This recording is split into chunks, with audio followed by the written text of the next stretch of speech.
Hello everybody, welcome back, and today again we have brought you another video. In this video I will show you how you can change app icon size for your Android device. But before that, please do make sure to like our video, subscribe our channel, and yes, without any further delay, let's go ahead and step into our video.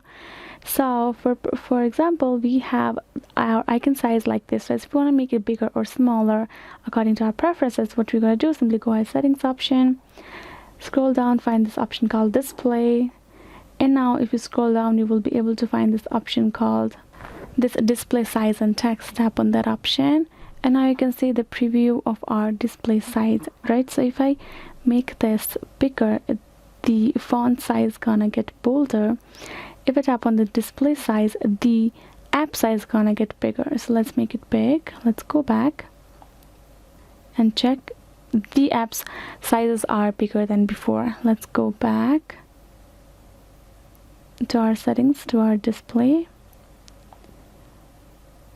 size and text, and let's make our display size smaller so you can see the difference. Go back and you can see it, the app sizes are now smaller over here.